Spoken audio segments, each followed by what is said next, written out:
show you some of the things I use in remote learning. I am going to start with my Google Classroom. I'm going to show you kind of how I organize it and some of the apps and programs that I use. Okay, here is where I go to use my Google Meet. This is where I meet live with the kids. If you use Google Meet, it is right on your stream page, and this is the link that they go. I use Google Meet because it's easy for the kids. The difference between Zoom and Meet is you have to have a different Zoom Meet for every class. So, I guess you could use the same Zoom Meet. They could come in and out of it. But with Google Meet, they go right into their Google Classroom. They hit this and we're in. So that's why I chose to use Google Meet. So here's my stream page. On my stream page, I kind of just use this as an announcements page. I made a video to show them things. This is where I use videos to show them things. I made a new flip grid. This is how I showed them how to get on National Geographic. This is our new groups, our schedule, things like that. So this is how I showed them how to make the tiles bigger on Google Meet so they could see everybody in the class. I showed them how to organize Clever. So this is kind of just, I also put this on the on the Class Dojo. So I always say, hey, look on our stream page on the Google Classroom. There's information there. I try to always put everything on Class Dojo so they know, because I think that they always look on the Class Dojo for everything. Now they're pretty used to looking in the Google Classroom, but for you guys, they'll not be used to this yet. So I think I would always say, hey, look in our Google Classroom on the stream page. At the beginning, I always linked the videos that I was putting here on the Class Dojo as well. Okay, next is my Google Classroom. I tried to color code the days, so just to help them in the beginning. So I have music, PE, and art. I always move them up so they're right below my videos of my lesson. Every video that I always pre-record my lesson. So here are all my videos of my lessons, my materials that we use. These are things that we use all the time. This is where I keep my choice boards, because I always give them an option to do choice boards, and I'll show you that later. Haggerty videos. I have all the first grade Haggerty videos, the professionals that do them. Since we've been doing informational writing, I did an informational writing, so I keep that there for them. Our new flip grid, because I just updated that, and I just added the McGraw-Hill, because we're going to start using Wonders next week. I uploaded the books that they're going to be using. They can get them in Wonders online, but I wanted to also link them here because that was an option. So I did, and then here's our current week. Now, if you scroll down, these are our previous weeks, and it goes all the way down to when we started school. So once you start moving, PE, art, and music tend to, just keep moving down. But if you click this little button here, these three dots, you can move things up. So I always keep moving music, art, and gym. If they tend to get out of place or move down, I always move them up. And I keep them right. I keep everything right below my current week. So to add a topic, and that's what Friday, October, these days, that's a topic. So you just create a topic, and I'll start next week. What is next week? Monday, November,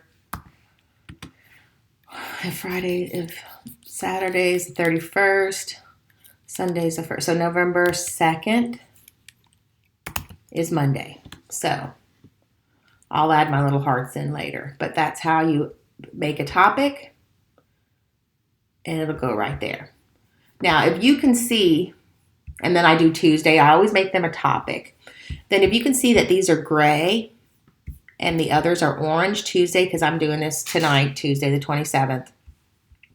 These have already posted. My orange items have posted. What I do when I add an assignment, I use the same assignments over and over again every week. See how these say scheduled? And these have already posted? Well, when I go in, this is the best trick I ever learned. go to create an assignment. I go in, oops, I already lied to you, sorry. I go in to reuse a post. And then I've already done all these posts. So I just always go back in and find my spelling assignment, my reading, the Haggerty. This is the best one because it stays the same every week. So I go in and hit Haggerty Phonics, week 6. That's what I used last week. I'm going to reuse it. And then it comes up. Look, it's already, all I have to do now is go week 7. I want them to do the same thing every week. I'm going to change this to 7. Oops, I better spell it right. And then I always want them to do the Haggerty video. I always want them to spend 10 or 15 minutes in Reading Eggs. That's a program we have that's fantastic. And then all I have to do is go over here and put it in Monday, November 2nd. Boom. That's the topic I want it moved to. And then I go up here, instead of assign, I go to schedule. And then I go down to November the 2nd. And now it's scheduled. And I don't want it at 8:51. I always schedule it for 8 o'clock in the morning. I start at 9, but those moms, some of them are ready to look at that stuff at 8 o'clock in the morning now. So I schedule it for 8 a.m. And now you'll see. And then I just go back. And some things I need to change, but for the most part, I can go back and reuse my assignments and tweak them week after week. But for the most part, I have my spelling, my reading and writing. For the last few weeks, I've just changed it from plants to pumpkins. What did we do before? Johnny Appleseed. I've just been able to change from one fact about pumpkins, from one fact about plants. It's just really nice. I don't have to type all that week after week. Math, I have to change, but it's really easy. I go into math and create assignments, and it goes right to the Google Classroom. A lot of the things will link right to the Google Classroom. But basically, you just create a topic, and I make it the day. I have it color-coded, so they know that Monday's blue, Tuesday's yellow, Wednesday's green, Thursday's purple, and Friday's orange. And then I don't open everything up right away. It's just that way they just get ahead of themselves. So Monday, they can only see Monday and Tuesday. That's all they see when they open their side. Tomorrow at 8 o'clock in the morning, they'll see Wednesday. So I schedule it. I see the whole week, but they don't. So that's kind of how I set up my Google Classroom by day. So they see everything they have to do by the day. Materials that I'm always using, I have our fry words. I have instructions for how to start up the whole week. Choice boards I put in there for when they're not with me. They have some options. We've been working on informational writing. Now when we start narratives, I'll write a narrative and put it in there. Flipgrid, how to get on there. Our Reading Wonders books, just things that we always use. Then if they miss me and they're not with me, I put that morning, I put our lessons on there. I usually do it the night before because I've already recorded them. So I have our videos for the whole year, and then the specials teachers have theirs. So I try to keep that right at the top so they can see everything fresh. So that's my Google Classroom. And there's my stream. There's our Meet link. Now, some of the things that I use. First, I'm going to take you to Seesaw. I don't know if you've ever used Seesaw. It's a free app. I'm trying to get it paid for us. It links to Google Classroom. It'll import your kids from Google Classroom with a click of a button. So then all your children are in there. They can get to it from Clever. Once they log in once, it's done. I just showed you this because it's really awesome. This was one of the things I assigned this week because this is what we're doing.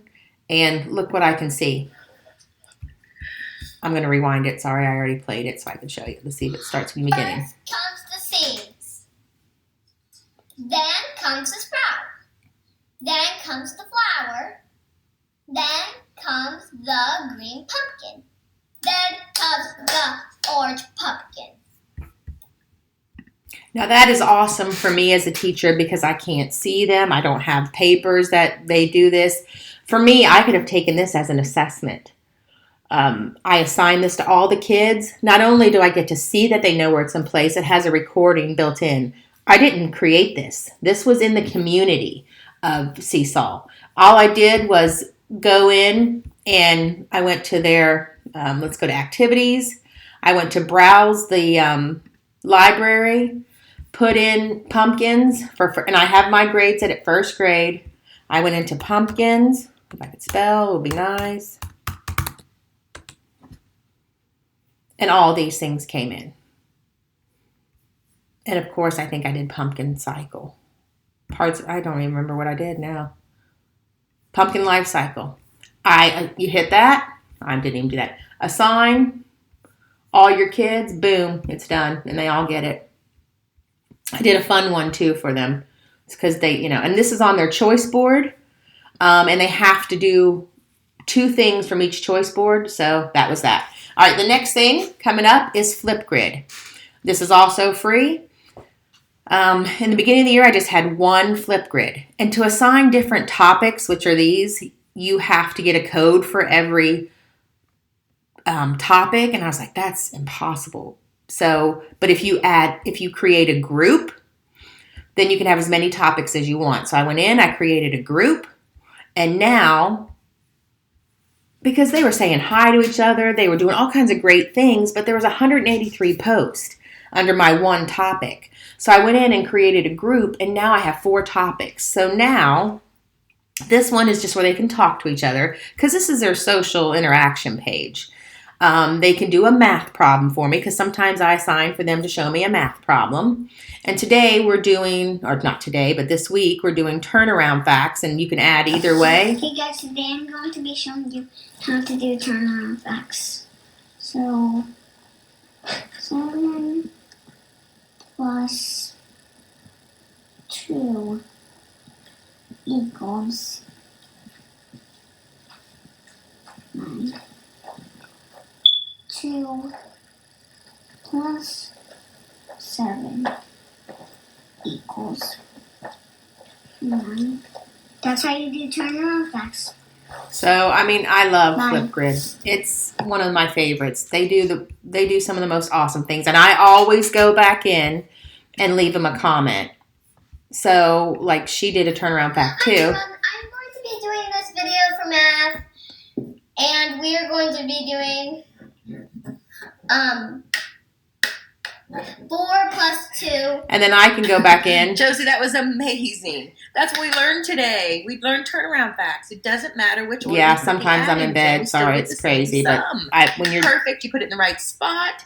You did what we learned today. You put it in math, and so I can go back in and I try to respond to every kid that says something. So this is share what you know, and the best part about this was Ethan showed me about his pumpkin today. He told me about that. But one of the moms went in and shared with the other moms how to do something in Google Classroom. Hi, I'm Jill. I'm Jacob's mom. So this is an awesome for community when we're not together. So they can go in here and read a book to the class, do their sight words for me. They're going to do their spelling test if they have to write to me. So I have 4 topics. And this is just like for a sense of community when you're in the Google Classroom. So if you ever want them to read, do their sight words, you can only do 1 topic. You don't have to do 4. I need it because this is how I'm surviving. But Flipgrid is amazing. Okay, the next one is Boom Cards.